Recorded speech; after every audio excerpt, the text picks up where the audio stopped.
Hi, welcome back to the workshop.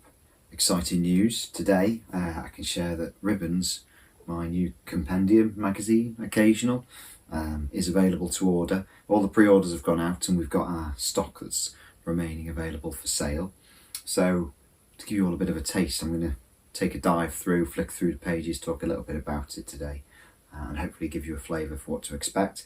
And with your support and encouragement, and if you think it's worthwhile, then Steve and I happy to carry this on and do some more in the future. So go on, let's take a look.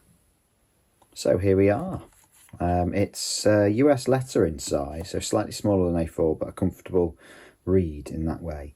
As you can see, a really glossy cover. You can see the shine on the desk light there. So it's card covers and stapled, which gives it the ability to just fall open on a page, and you can open it fully for seeing spreads and things, which is something I wanted to make sure it felt very readable. Also, we've been supported by Light Railway Stores, Model U, and inside the front cover, Wild Swan, who've all contributed to some of the production costs, which has been really gratefully received. So here's the contents, and I've mentioned some of these people before, but to give you a flavour, we've got an article by Ollie Turner of OTCM. Many of you all know him and Chris and the many layouts, which is a really great article about life and how model railways have really helped him through a period of difficulty in his own life. Waiting for the Trains to Come by Jonathan Davidson. Jonathan, a regular reader on my blog, lovely chap, met him a few times, and a poet and things as well. So a really interesting piece about how he's found building a layout has been the best thing that he's done, and what he gets from it every day, and how long it had taken him to get there, really.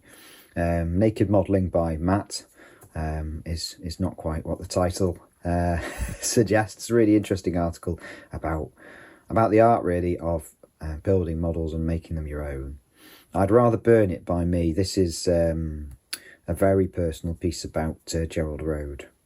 And then something from Roger. Roger's a chap who contacted me and offered a piece when I suggested I was going to make this, so thank you, Roger. Matthew, a friend in Canada, about this crazy idea he had about painting a railway. And it's a really well described sort of thought process, really interesting, made me really think. Ian has shared a piece about connections and how model making is more than just, collecting models isn't just about the models themselves, it's where they take us through places or people or memories. Pointless is a sort of discussion about Paxton Road on the cover. Heath Robinson by my friend Tim, childhood friend Tim. So thanks, Tim, for that. Tim's an artist, so this is a bit unusual. And then wrapping things up with a piece by David, owner of Renfrew and various other James Hilton commissions and things. David's a really nice guy, written really something really quite nice, a mix of storytelling and reality. And so basically, if anyone's ever had one of my compendiums, they'll know that the layout is always, of the magazine has been always text, picture, and I've tried to keep that with this. We've got a very strong graphically led layout. The Ollie Turner, the author's, that's British Rail font, so we've got a nice sort of touch of railway theme through the magazine, and consistency in fonts and layouts. So let's have a quick look, have a quick flick. So not limited to just one page. Some of these articles I'm over a couple of pages, so in a sort of variety of ways it looks and things. The article by Matt's really lovely, and then because it's stapled, you can just open that out like that and really marvel at Matt's modelling.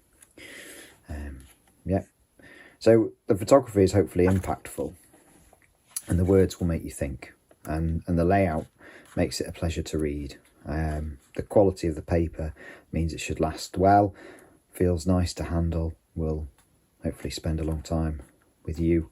But if you do buy a copy, do show it to your friends, please, and encourage them to sort of think about it.